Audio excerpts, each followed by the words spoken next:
Vini falou sobre oferta. Essa semana eu ouvi uma ministração de oferta que eu achei particularmente interessante. Talvez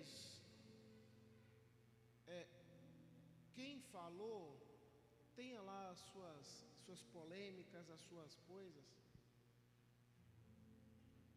mas particularmente eu aprecio bastante a forma como ele ministra o Evangelho. Eu não vou falar quem é, porque se você ouviu, você vai saber. Mas se você não ouviu, e se eu falar quem é, talvez você já pré-julgue a mensagem. Mas ele disse o seguinte: o que seria melhor? Uma pessoa dá uma oferta de 1 milhão, ou 1000 pessoas dar uma oferta de R$1000? E aí eu pergunto para vocês aqui na igreja: o que seria melhor financeiramente? Uma pessoa dar uma oferta de 1 milhão? E aí, dada a nossa realidade, não. Uma pessoa dar uma oferta de R$100.000, ou 10 pessoas dar uma oferta de R$1000? O que seria melhor financeiramente para a igreja? Financeiramente para a igreja, o que seria melhor? 100.000. Vou mudar a pergunta. Você gostaria de receber uma oferta de 100.000 ou 10 ofertas de 1000? É lógico. Agora, o que seria melhor para o corpo de Cristo? Uma pessoa dar uma oferta gigantesca ou 10 pessoas dar pequenas ofertas? É isso que é o compartilhar. Não se trata de fazer tudo, se trata de todos fazerem tudo. A gente não tem que se apegar à quantia que nós doamos. O que a gente tem que entender é que todos nós podemos plantar pequenos valores. Eu tenho falado com o pastor Lamonier: em nome de Jesus, esse ano nós vamos ter um ar-condicionado, porque eu não aguento. Eu não aguento. Comprou 2 ventiladores ali, ó. Deu uma refrescada aí no fundo, sim ou não? Mas nós vamos ter um ar-condicionado. Para a gente ter um ar-condicionado, seria bom para a igreja se uma pessoa doasse 3 ar-condicionados, sim ou não? Mas seria muito melhor se todos nós nos juntássemos e comprássemos. Porque você ia olhar e falar assim: os meus R$10 ajudou a comprar o ar-condicionado da igreja. Entende o que eu estou dizendo? Então, quando a gente fala de oferta aqui, talvez você pode pensar: eu dou tão pouquinho. Mas continue ofertando. Continue sendo dizimista. É isso que Deus quer, que a gente compartilhe o que a gente tem. Amém? Amém. Marcos capítulo 11. Marcos capítulo 11. Você que espirrou? Tá vendo? Com o ar-condicionado não ia ter isso.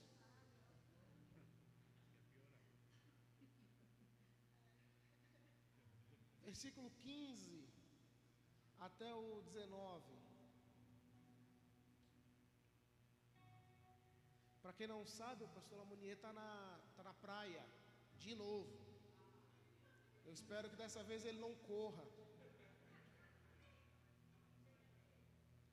Toda vez que ele resolver correr na praia, acontecer uma tragédia daquela, não dá 2 idas em Praia Grande, morre. Tem cabimento um negócio desse, Santo? Parece que foi atropelado por um trem.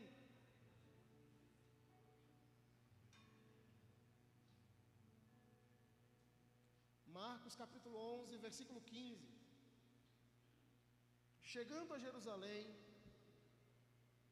Jesus entrou no templo e começou a expulsar os que estavam comprando e vendendo ali dentro. Derrubou as mesas dos cambistas e as cadeiras dos que vendiam pombas. E e não permite que ninguém congregasse ou carregasse mercadorias pelo templo.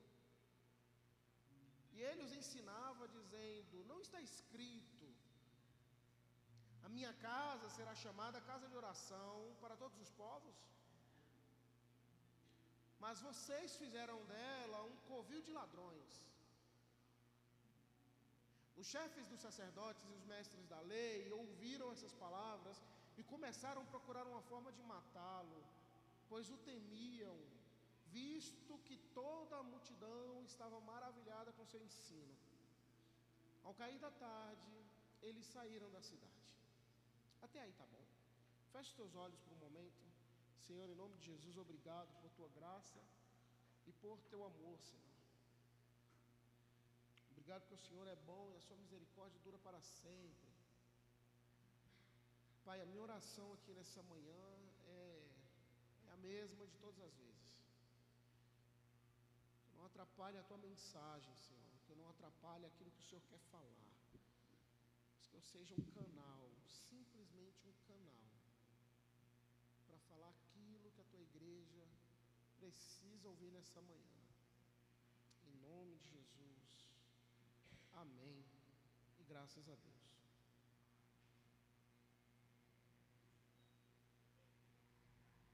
Amém. Gente, eu acho que todo mundo que já passeou pelo Novo Testamento conhece esse texto. Esse é um tipo de texto que a gente lê pensando em como Jesus se sentiu. É só tirar um pouquinho de agudo, Raquel, por favor.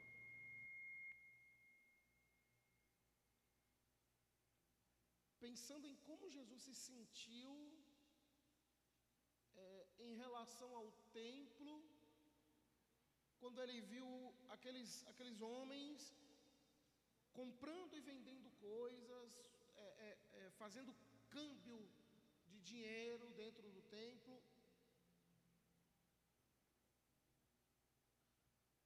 Porém, fez o que fez porque era necessário.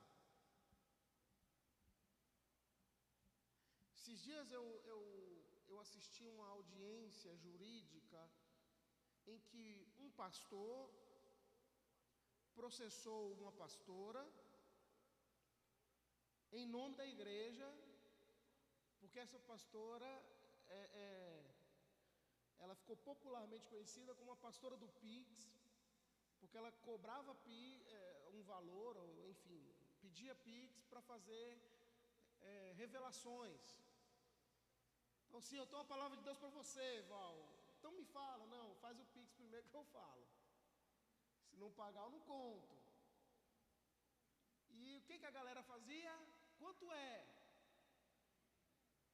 Depende, essa revelação aqui é muito profunda.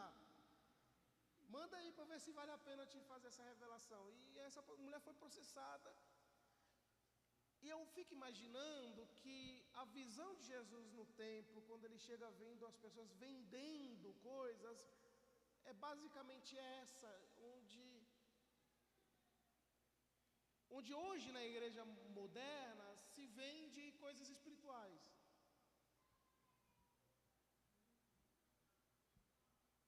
Esses dias me perguntaram, convidado para pregar num lugar, quanto que você cobra? Eu não cobro. Porque o que eu tenho não é meu, como é que eu vou cobrar algo que não me pertence? Então não cobro. Se você quiser me abençoar, amém, ok. Mas eu vou, de toda forma. A única coisa que eu peço é que me leve e me traga para minha casa. Então como que Jesus se relaciona com um templo que vende as coisas que não deveriam ser vendidas?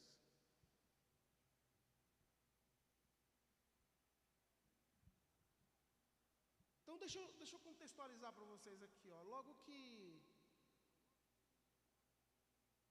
logo que os israelitas, vocês vão se lembrar de quando Moisés foi lá, libertou o povo, tudo isso, eles saem do Egito,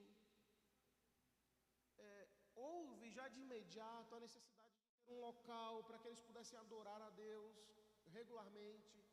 Então eles constroem um ambiente chamado tabernáculo. E o tabernáculo em si, ele tinha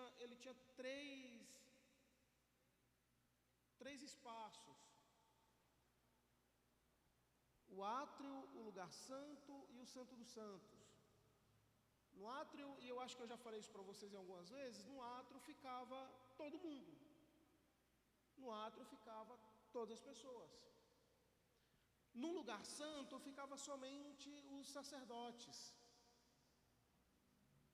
E no Santo dos Santos só entrava uma pessoa, que era o sumo sacerdote.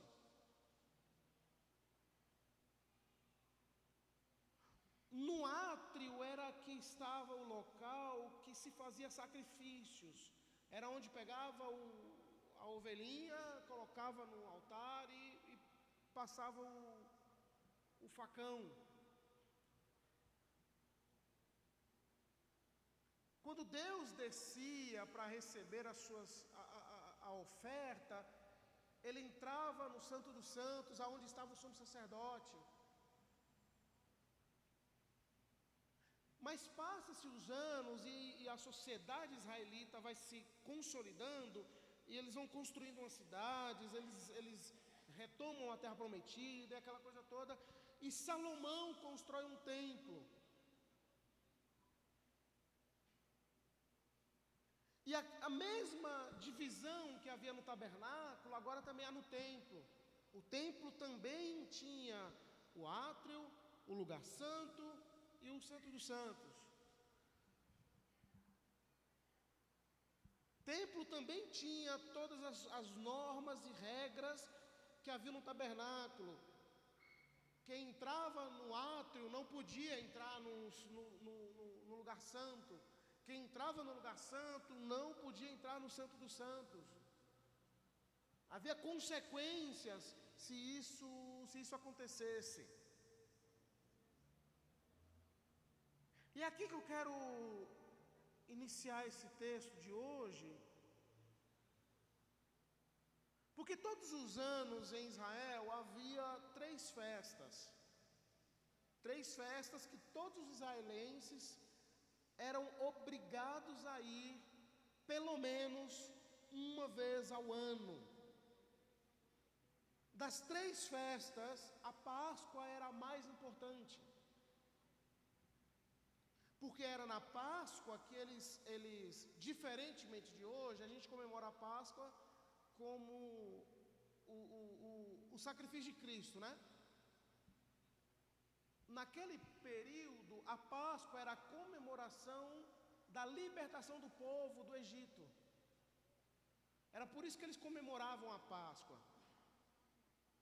Então, cada judeu deveria levar para o templo um animal sem defeito, para ser sacrificado e receber o perdão pela sua família.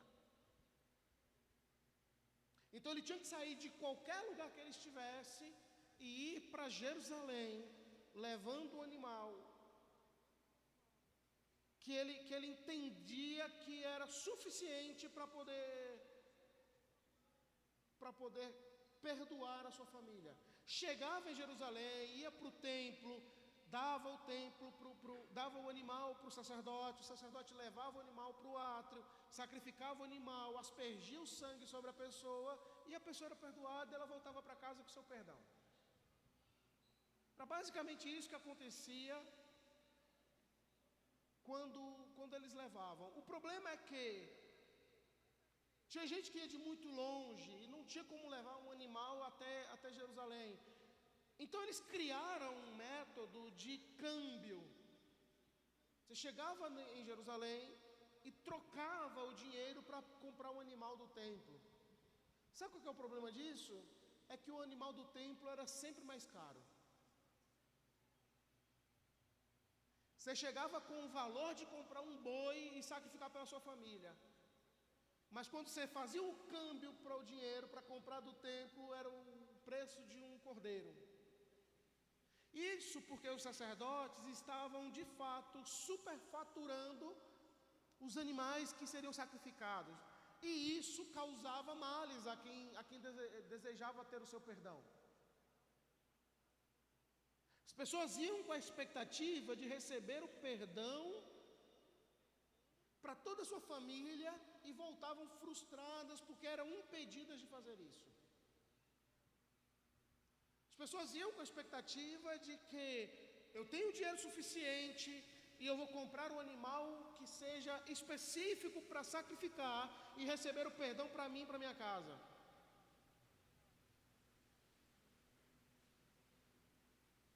Agora, não sei se você já leu isso, ou já ouviu alguém falar, eu já ouvi alguém falar, que usando esse texto de que não se pode fazer da casa de Deus um comércio, relacionado a uma possível cantina que tenha na igreja. Então não pode ter cantina na igreja porque está fazendo da casa de Deus um comércio. Não pode ter uma livraria na igreja porque está fazendo da casa de Deus um comércio. E não é isso que o texto está dizendo. O problema é que a ideia que eles criaram de ter uma casa de cambistas para trocar esse dinheiro facilitava muito a vida de quem vinha de longe. O problema é que eles superfaturavam os animais para explorar aqueles que vinham de longe com dinheiro. Eles estavam usando a religião para vender a salvação e o perdão de pecado das pessoas.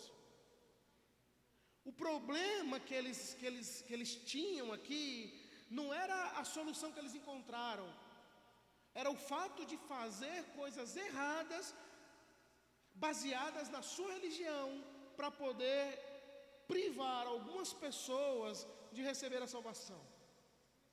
Então, quando Jesus expulsa eles do templo, Jesus está batendo de frente com essa rede religiosa corrupta que impedia pessoas de se encontrarem com Deus.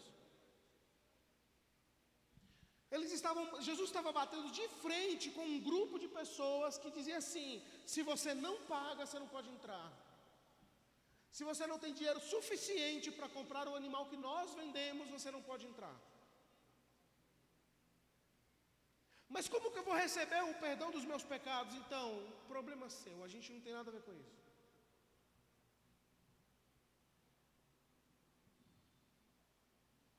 Agora entenda uma coisa, gente.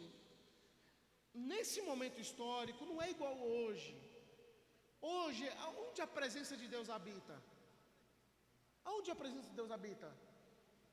Ok? E nós? Faço uma pergunta para vocês. Não precisa responder, mas eu faço. Quando todos nós formos embora daqui, desse local, e as portas se fecharem, não tiver ninguém aqui dentro, a presença de Deus estará aqui, sim ou não? Não. Porque eu não estou aqui. Deus habita onde?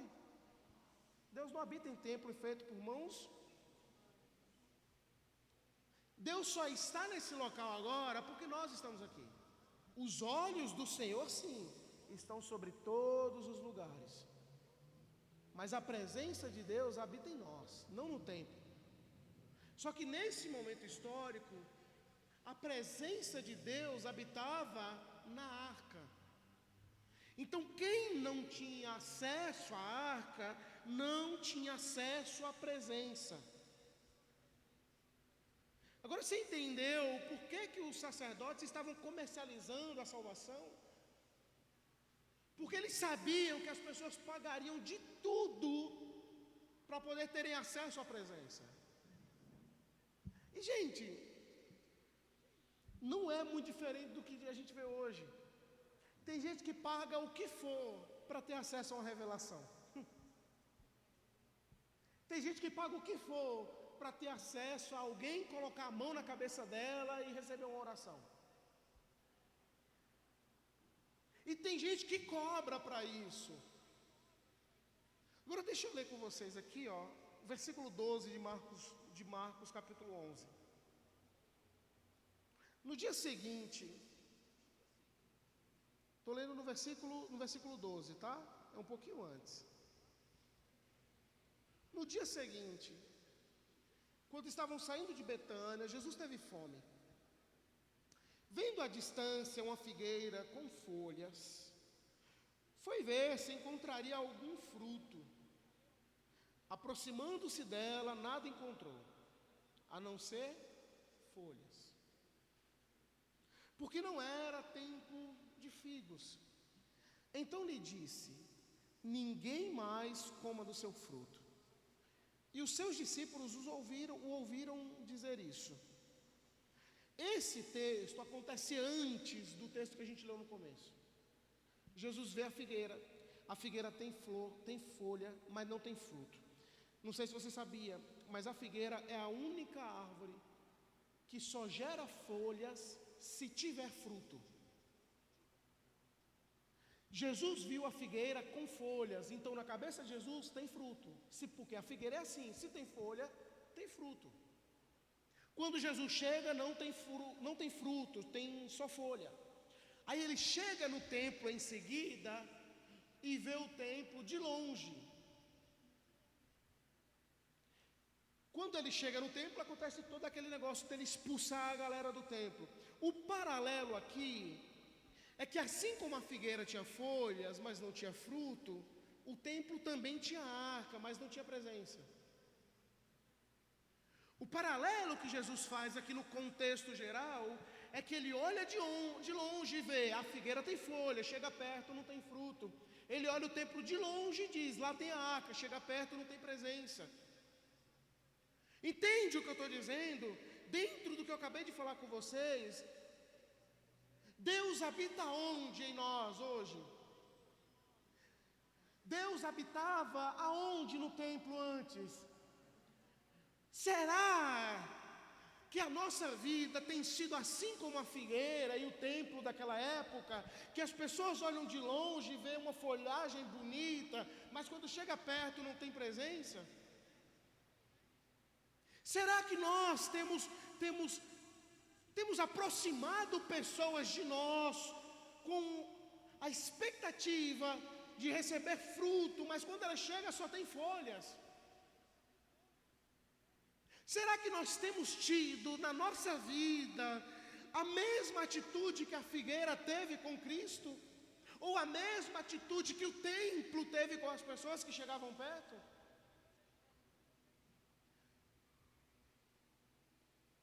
Sabe o que Jesus está dizendo aqui e está ensinando para a gente? Os frutos de alguém não estão ligados à sua aparência.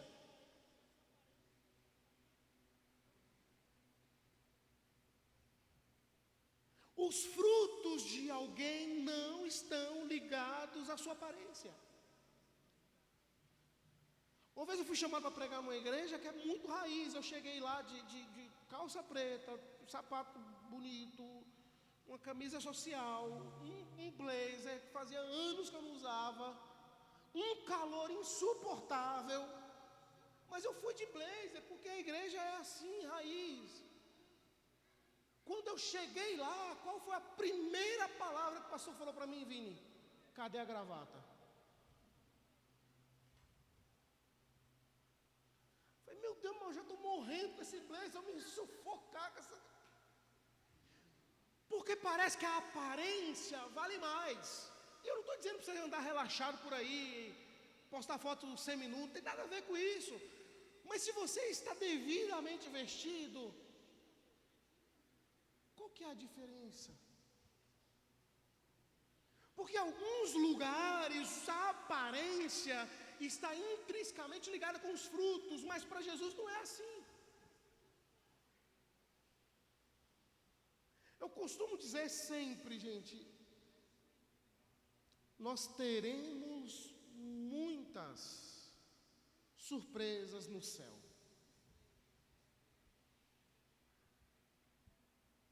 Sabe qual é a maior surpresa que eu vou ter quando eu chegar no céu? Adivinha? A maior. Eu? Aqui? Não. errou. Tem alguma coisa errada.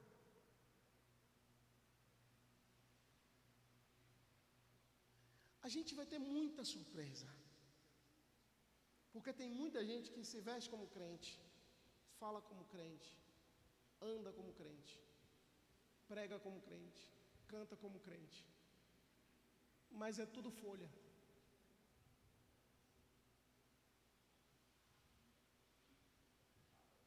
Deus está falando, não está? Até parece que é profeta, né, meu?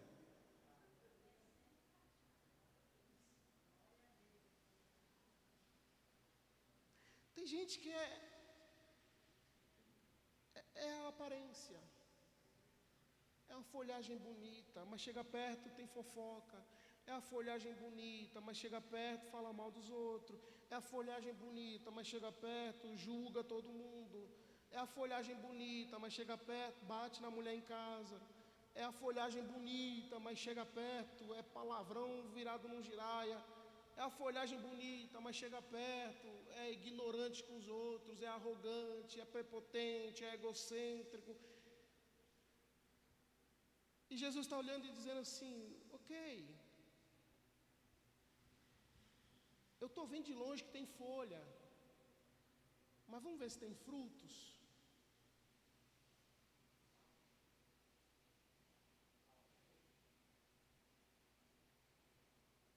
Gente, o que Jesus veio fazer foi quebrar correntes da religiosidade que tem nos prendido.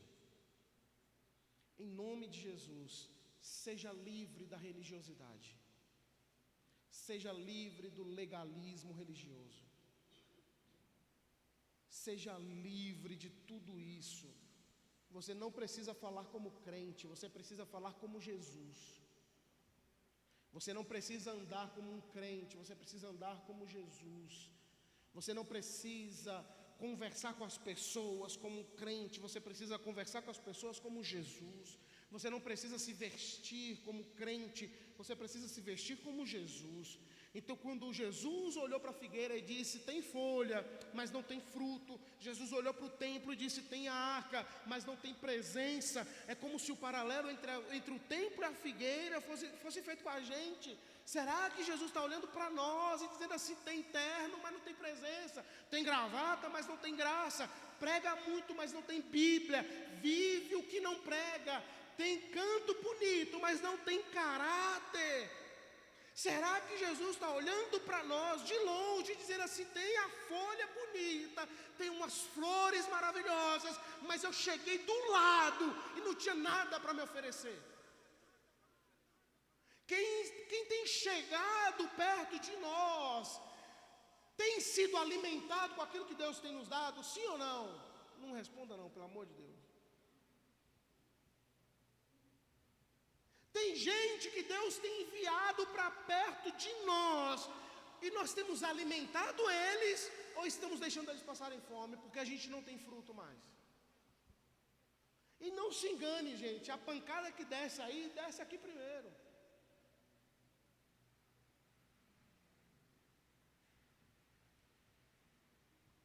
Porque o que eu estou falando para vocês aqui, eu estou falando filtrado. O que veio para mim foi muito mais pesado. Deixa eu te dar um conselho: você não precisa ser quem não é para agradar as pessoas. Você não precisa mostrar a folhagem bonita só porque o outro precisa que você tenha folhagem. Não, você precisa ter fruto para alimentar quem chega perto. Você precisa ter fruto, você precisa ser frutífero. Jesus não te chamou para agradar religioso nenhum. Jesus te chamou para alimentar quem tem fome com os frutos que você frutifica. Jesus te chamou para quebrar correntes religiosas de aprisionamento. Jesus veio abrir um novo e vivo caminho. Jesus veio dizer que nós não precisamos mais sacrificar animais para receber perdão de pecados. Jesus veio dizer que não precisamos mais comprar a nossa salvação, comprar o nosso perdão. Jesus veio dizer que nós somos livres para sermos cristãos e cristãs vidas de acordo com o Evangelho de Jesus Cristo. Foi para isso que ele veio. Foi para isso que ele veio. Lembra que no começo eu disse que o templo era dividido em três, em átrio, em lugar santo e em Santo dos Santos? No átrio fazia o sacrifício, no lugar santo os sacerdotes ficavam para dividir esse sacrifício e ofertar ao Senhor. No Santo dos Santos ficava a arca do Senhor e o sumo sacerdote entrava. As pessoas que vinham, elas queriam entrar no átrio para receber o perdão. Só que antes do átrio, ali tinha os cambistas que ficavam ali trocando dinheiro. Tinham as barraquinhas que vendiam pombas, os currais com animais, tudo aquilo. Quando Jesus vem virando a mesa dos cambistas, não é isso que o texto diz? Virando as mesas dos cambistas, soltando os animais. O que Jesus está fazendo? Jesus está tirando tudo do caminho que te impede de chegar na presença dEle. Jesus está tirando tudo que te impede de ter acesso à presença dEle, que está lá no Santo dos Santos. O que Jesus está dizendo é: você não precisa pagar para entrar aqui. Eu paguei. Você não precisa mais sacrificar animais para chegar a isso. Eu fui o sacrifício vivo. O que Jesus está dizendo para nós é que para entrar no Santo dos Santos, a gente não precisa mais fazer nada disso. Agora é muito mais simples. Entra no teu quarto, fecha a tua porta e fala com o teu pai em secreto.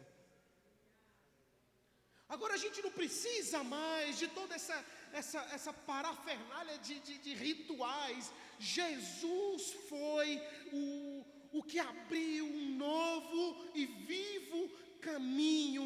O que Jesus estava dizendo para nós é que Ele é o caminho. Não há dinheiro que pague a salvação, não há dinheiro que cubra o perdão de pecados. É Ele que é o caminho, é Ele que é a verdade, é Ele que é a vida. Até parece que os escritores aos Hebreus entendeu o que Jesus estava dizendo, porque ele disse assim: onde estão esses pecados que foram perdoados? Não há mais necessidade de sacrifício por eles. Portanto, irmãos, temos plena confiança para entrar no lugar santíssimo pelo sangue de Jesus, por um novo e vivo caminho que Ele nos abriu por meio do véu, isto é, o seu corpo.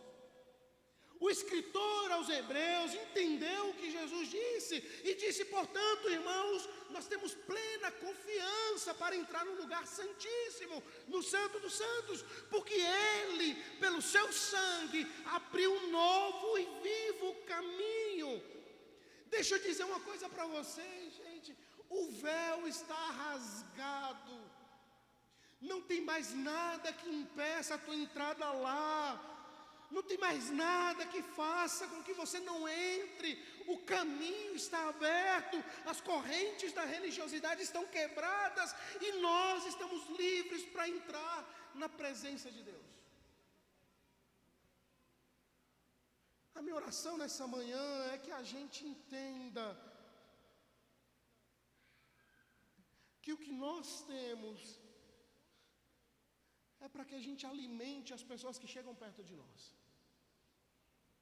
É para que a gente alimente quem vem perto de nós buscando alimento. Quantas pessoas chegam para você pedindo conselhos? Quantas pessoas chegam para você pedindo opinião? Pensando em tomar uma decisão importante na vida e pede para você um conselho. Porque de longe ela tem visto folhas. Quando ela chega perto para pedir conselhos, o que ela encontra? Isso é nossa reflexão para hoje.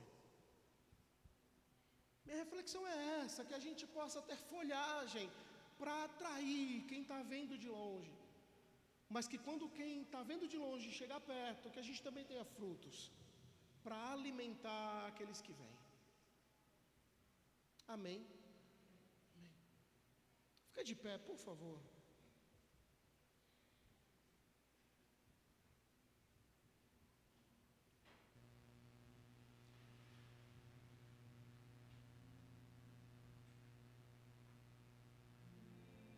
Sabe quando a gente lê esse texto aqui em Efésios, ó?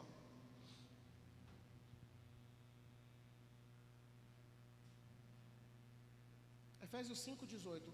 E não vos embriagueis com o vinho, no qual há dissolução, mas enchei-vos do Espírito, falando entre vós com salmos, entoando e louvando de coração ao Senhor com hinos e cânticos espirituais. Sabe quando Paulo diz assim, enchei-vos do Espírito?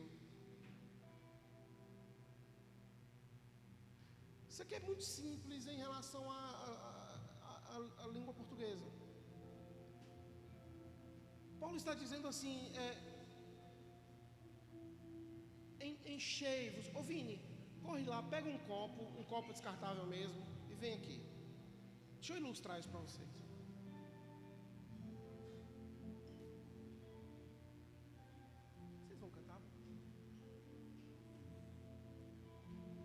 Quando Paulo diz assim, ó, enchei-vos do Espírito, é porque quando alguém está assim, vazio, e eu encho ele. Então Paulo está dizendo assim, ó, enchei-vos do Espírito, não encha-se. Entende? Não encha-se, mas enchei-vos. Vem aqui, Sandra, agora, pega esse copo aqui. Enchei-vos. Aí o Vini agora tem. A Sandra não tem. O que o Vini faz? Ok. Enchei-vos com o Espírito. Em outras palavras, compartilhe o que você tem. Você tem fruto? Compartilha. Alguém chegou com fome do teu lado? Compartilha. Alguém chegou com sede do teu lado? Compartilha. Sabe qual que é o nosso problema hoje? O nosso problema nosso, é que a gente tem buscado se encher cada vez mais. A gente não tem buscado encher-nos uns aos outros. Aí compartilha lá, e aí a Sandra dá para outro, e aí dá para outro, e aí vai, quando a gente der por conta, estamos todos cheios. Por isso que nós precisamos entender que Paulo está dizendo assim, enchei-vos do Espírito Santo. Não somente encha-se do Espírito Santo, mas enchei-vos do Espírito Santo. A nossa igreja precisa estar tão cheia ao ponto de compartilhar, transbordando lá fora. Eu disse aqui na quarta-feira passada que o amor de muitos se esfriariam. Mas o texto diz assim, é o amor de muitos, não de todos.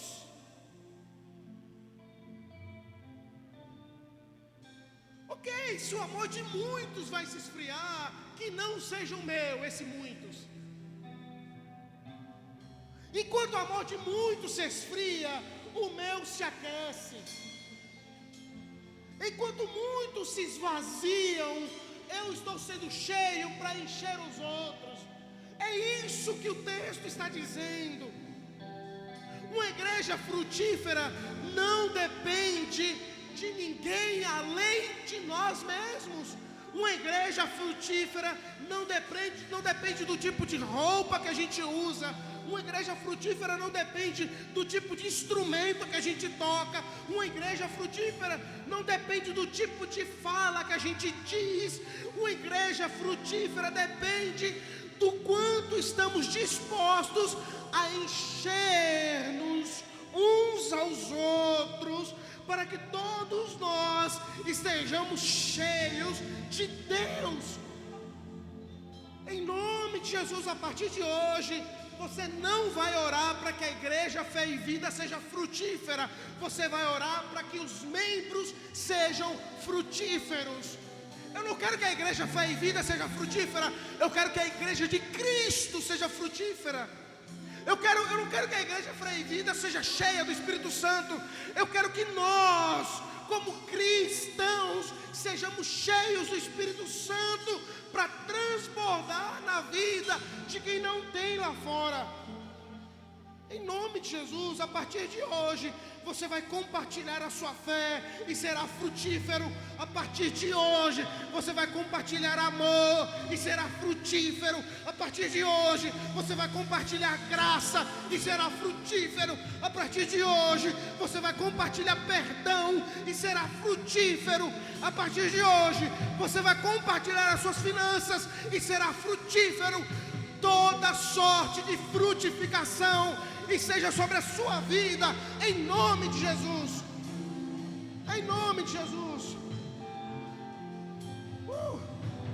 Feche os seus olhos por um momento, por favor.